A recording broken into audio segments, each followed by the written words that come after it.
Good morning student, नमो नमः। कैसे हैं आप सब बेटा।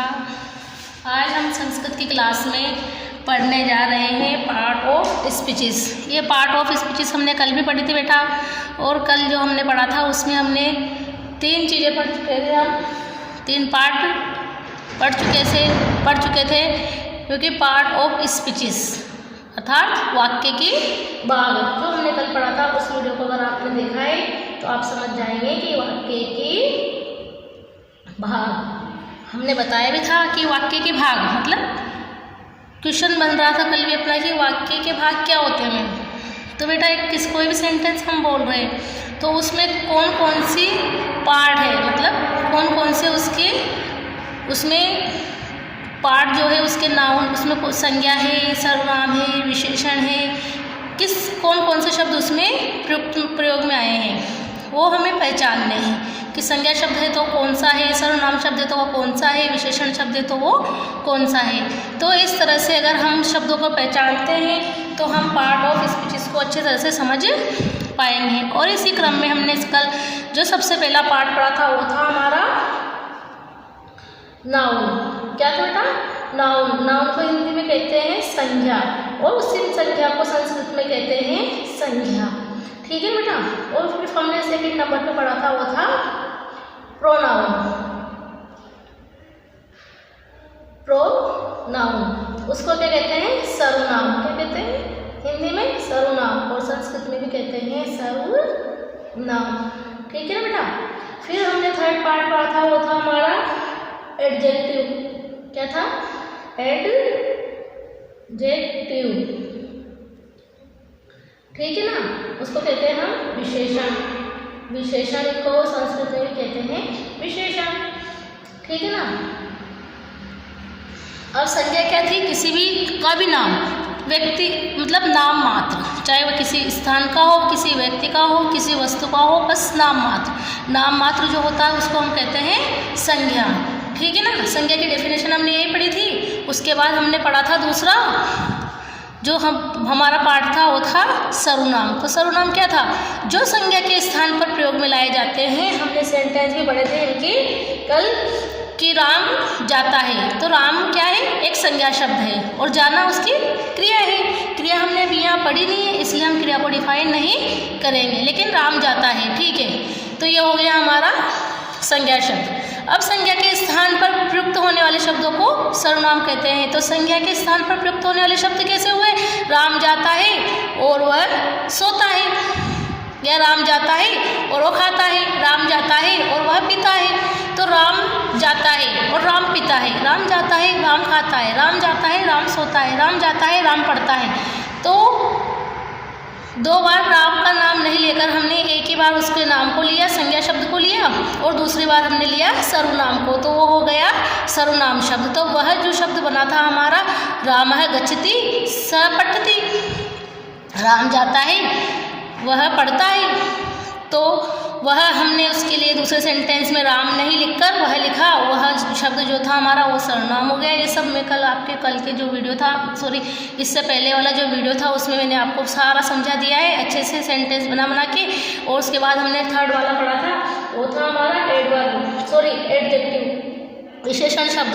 तो उस विशेषण शब्द में भी हमने पढ़ा था कि गीता मधुर गाती है। तो गीता गाती तो है लेकिन मधुर गाती है, तो मधुर क्या हुआ? उसका विशेषण। जो कि वह शब्द जो संज्ञा और सर्वनाम की विशेषता बताते हैं उनको हम कहते हैं विशेषण। क्या कहते हैं? विशेषण। वह शब्द जो संज्ञा और सर्वनाम की विशेषता बता रहे हैं उनको विशेषण कहते हैं। तो विशेषण में गीता मधुर गाती है, मतलब गीता गाती तो है वो क्या गाती है? कोई गाना गाएगी, कुछ भी गाती है, पर वो गाती तो है, वो सिंगर तो है, लेकिन कैसी है? मधुर। तो उसका विशेषण क्या हुआ? मधुर। तो हमने कल यहाँ तक पढ़ लिया था। आज हम 4th नंबर पे पढ़ेंगे, वो होगा हमारा वर्ब। क्या होगी? वर्ब। वर्ब को कहते हैं क्रिया। हिंदी में कहते हैं क्रिया और संस्कृत में कहते हैं धातु। ठीक है ना। अब आप कहोगे कि कैसे? जैसे हमने लिखा राम जाता है, तो ये राम जो है ये तो हो गया हमारा क्रिया। क्या होती है? क्रिया की डेफिनेशन क्या है, धातु क्या होती है, धातु की डेफिनेशन क्या है। जो भी एक्शन हम करते हैं, जो भी कार्य हम करते हैं, तो उस कार्य को करने के लिए जो कार्य को करते हैं, तो वो कार्य करने की जो हमारी प्रोसेस होती है वही क्रिया कहलाती है। जाते हैं तो जाने के लिए हम जा रहे हैं, चल रहे हैं, मतलब हम गति कर रहे हैं, तो गतिवाचक शब्द है हमारा, वो हमारी क्रिया हुई। हमारा जो एक्शन होता है, इंग्लिश में कहते हैं एक्शन, क्रिया को, वर्ब को एक्शन, कोई भी एक्शन हम कर रहे हैं, तो वही हमारी जो भी गति हम कर रहे हैं, किसी भी काम को करने के लिए जो भी क्रिया करते हैं, जो भी एक्शन हम करते हैं, जो भी गति हम करते हैं, वही क्रिया कहलाती है। जैसे राम जाता है तो राम तो वो नाउन, और जाता है मतलब जाने की क्रिया हुई। अंग्रेजी में गो लिखते हैं और संस्कृत में गम धातु बनती है, और गम का परिवर्तित रूप होता है, वो बनता है गच्छ। अब ये सब जो है ये थोड़ा सा लेंदी प्रोसेस होगा कि परिवर्तित रूप कैसे आया, तो ये हम जब धातु पढ़ेंगे तो उसमें हम समझ लेंगे। लेकिन यहाँ पर हमें इतना समझना है कि जैसे इंग्लिश में हम गो लिखते हैं, वैसे संस्कृत में गम धातु होती है, क्योंकि धातु को ही क्रिया कहते हैं, क्रिया को ही वर्ब कहते हैं। तीनों लैंग्वेज में अलग अलग वर्ड होते हैं, एक शब्द एक के लिए। इंग्लिश में वर्ब कहेंगे, हिंदी में क्रिया कहेंगे, और संस्कृत में धातु कहेंगे। तो वो जो है ये हमारी वर्ब है, और वही हमारी गम धातु बन गई। तो हमने लिखा राम है जाता है, मतलब प्रेजेंट टेंस है, तो क्या करेंगे हम, गच्छति। अब आप कहोगे कि गम धातु थी तो गच्छति, तो ये इसका परिवर्तित रूप है। इन चीज़ों को हम वहाँ धातु जब पढ़ेंगे, धातु रूप, तो वहाँ पर हम इनको समझेंगे, ठीक है ना।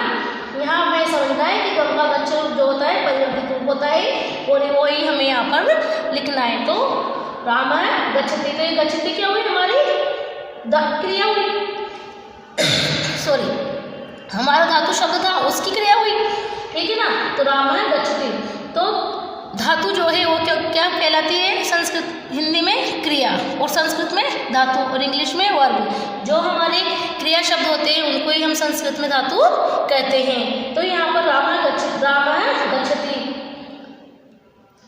हमने सेंटेंस लिखा था, सीता मधुर गाती है, ठीक है। तो यहाँ पर सीता मधुरम गाय थी। अब देखो ये तो हुई हमारी नाउन, ठीक है ना। किसी का भी नाम हो, नाम मात्र को नाउन कहते हैं, तो ये हमारा नाउन हुआ।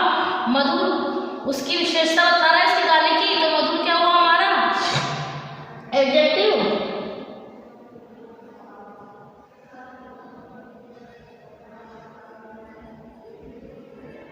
और ये जो हुई हमारी वर्ब, ठीक है ना, ये वर्ब हुई, ये एडजेक्टिव हुआ, और ये नाउन हुआ। अगर इसकी जगह हम लिखते हैं वह मधुर बोलता है, वह मधुर बोलता है, तो वह क्या हुआ, नाउन, प्रोनाउन।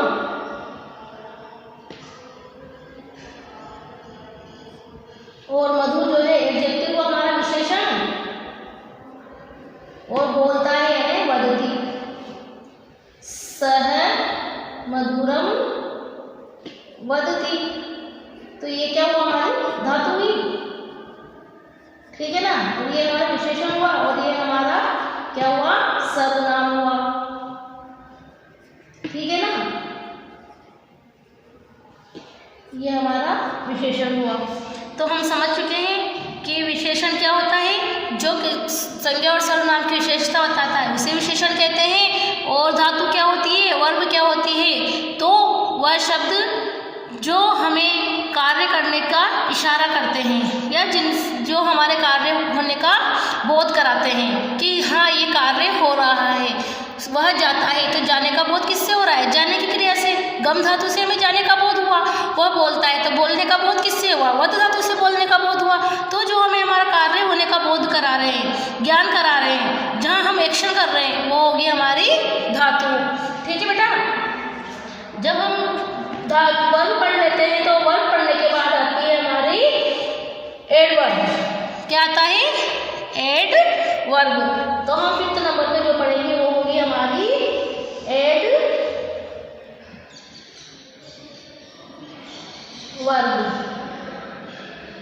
ठीक है ना, एडवर्ब। अब हम पढ़ेंगे एडवर्ब। एडवर्ब का मतलब क्या होता है, हिंदी क्रिया की विशेषण, क्रिया विशेषण।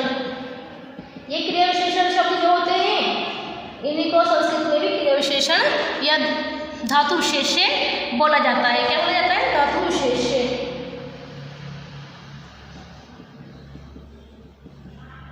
ठीक है ना।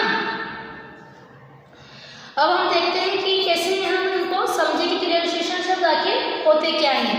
अब ये जो क्रिया विशेषण है हमारे प्रीपोजिशन है, कंजक्शन है, इंट्रोगेटिव है, इंट्रोगेशन है, जो भी शब्द होते हैं, ये जो भी शब्द हमारे होते हैं हमारे पार्ट ऑफ स्पीच में, जो हमारे एडवर्ब आती है, प्रीपोजिशन आते हैं, कंजक्शन आते हैं और इंट्रोजेक्शन आते हैं,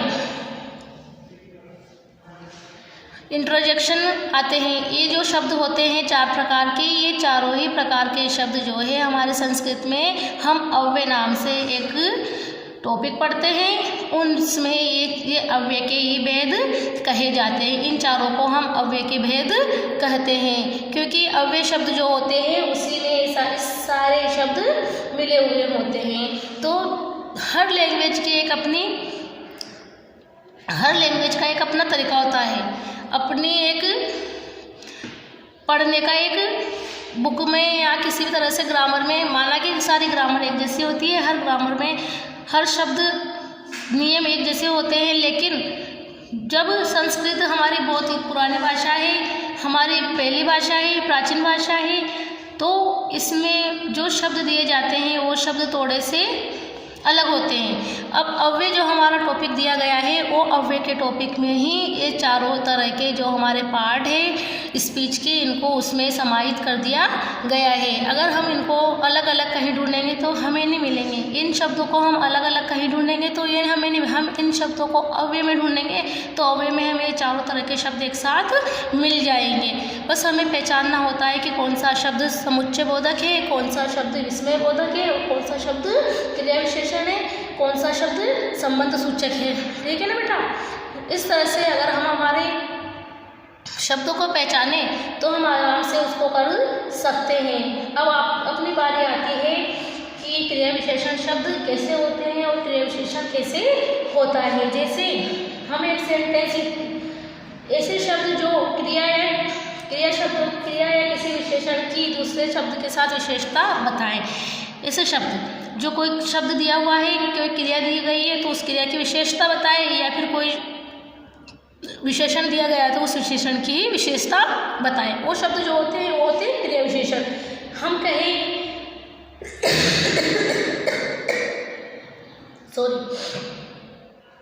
मान लो हम कहें कि वह धीरे धीरे जाता है। क्या कहें? वह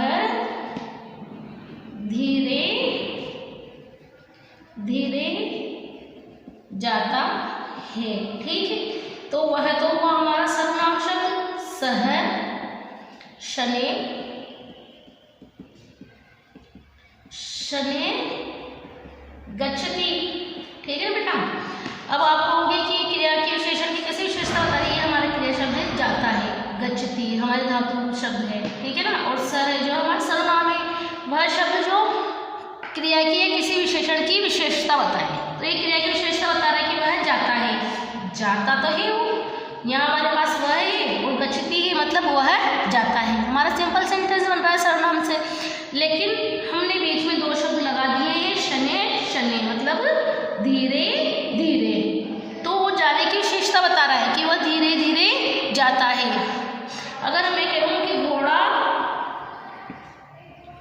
तेज दौड़ता है, माना, तो घोड़ा अश्वः तीव्रम धावति। अब कैसे बना? घोड़ा दौड़ रहा है, घोड़ा क्रिया कर रहा है, घोड़े की क्रिया है दौड़ना, कर रहा है वो अपना काम, लेकिन वो दौड़ तो रहा है, पर कैसे दौड़ रहा है? तेज। दौड़ तो रहा है घोड़ा, पर दौड़ कैसे रहा है? तेज। तो हमने यहाँ पर जो ये शब्द लगाया है ये है क्रिया का विशेषण। क्रिया की भी विशेषता बता रहा है कि वो दौड़ रहा है, लेकिन वो दौड़ के साथ साथ कैसे दौड़ रहा है? तेज दौड़ रहा है। हम इंग्लिश में बोले Ram is a good boy, very good boy. तो Ram is a very good boy, Ram good है, गुड लड़का है या अच्छा लड़का है, लेकिन कैसा, वेरी गुड यानी बहुत अच्छा लड़का है। तो बहुत जो शब्द हमने लगाया, वेरी जो शब्द हमने लगाया वो क्या हुआ, वो उसका क्रिया विशेषण हुआ, उसकी एडवर्ब हुई वो, है ना। ठीक है ना। अगर हम लिखते हैं Ram is a very good boy, तो ये गुड बॉय है राम अच्छा लड़का है। ये तो हमारा बन गया सिंपल सेंटेंस कि राम अच्छा लड़का है, लेकिन हमने एक वेरी और जोड़ दिया है गुड के आगे, तो ये जो वेरी है ये इस गुड की एडवर्ब हुई, इसकी क्रिया की विशेषता हुई कि वो अच्छा लड़का है। लेकिन अच्छा कैसे है, क्रिया नहीं है, सॉरी, उसका विशेषण है, उसके विशेषण की विशेषण है नहीं, उसकी विशेषता है अच्छा होना, उसकी विशेषता है, उसकी विशेषता की भी विशेषता बता रहा है वेरी, मतलब बहुत ज़्यादा ही अच्छा है ना।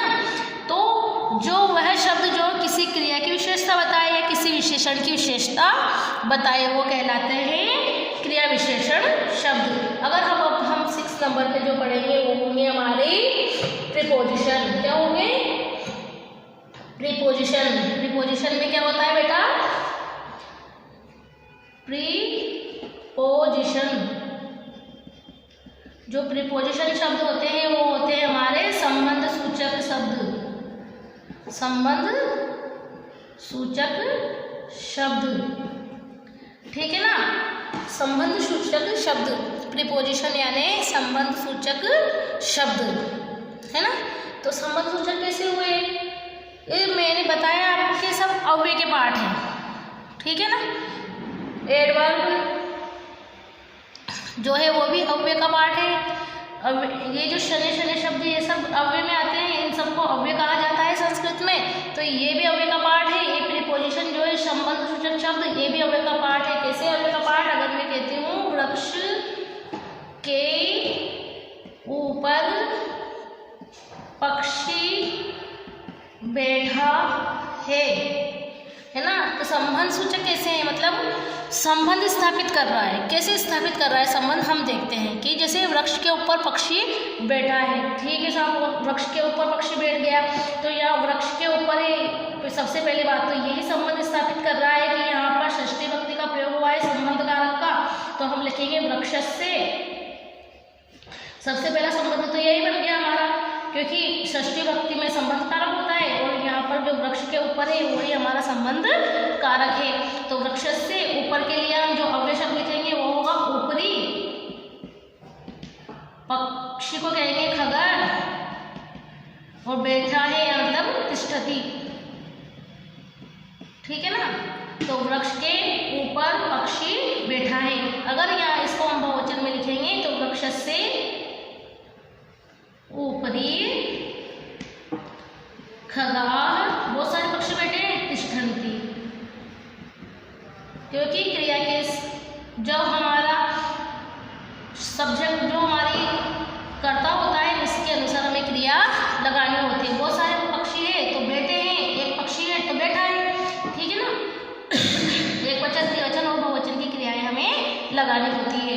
तो ये हो गए हमारे प्रीपोजिशन कि पेड़ के ऊपर पक्षी बैठा है, नदी के अंदर मछली है तो नदी के अंदर है, नदी के पानी के अंदर है। या फिर हम कहते हैं कि टेबल के ऊपर बुक पड़ी है, ठीक है ना। तो भाई टेबल के ऊपर बुक पड़ी है तो ऊपर हो गया, नीचे है तो आधा हो गया। इस तरह से जो शब्द हम काम में लेते हैं, संबंध सूचक शब्द जो हम काम में लेते हैं उनको कहते हैं प्रीपोजिशन। अगर इंग्लिश में आप कहते हो तो कि the book is on the table, कि बुक जो है टेबल के ऊपर है, ठीक है ना, ठीक है ना। अगर हम दूसरा सेंटेंस अगर देखें तो कहते हैं हम कि अध्यापक जो है क्लास के अंदर आ रही है, कक्षा के अंदर अध्यापक जी आ रहे हैं, टीचर जो है क्लास के अंदर आ रही है। तो हम क्या कहेंगे, अध्यापक कक्षा अंदर आने को कहेंगे अंतर, है ना,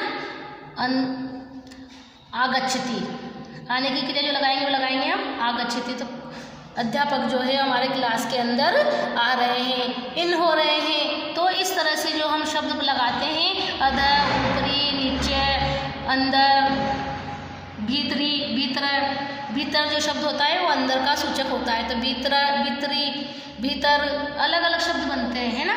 तो जो शब्द हमारे ऐसे संबंध बताते हैं उनको संबंध सूचक शब्द कहा जाता है, और वो होते हैं प्रीपोजिशन।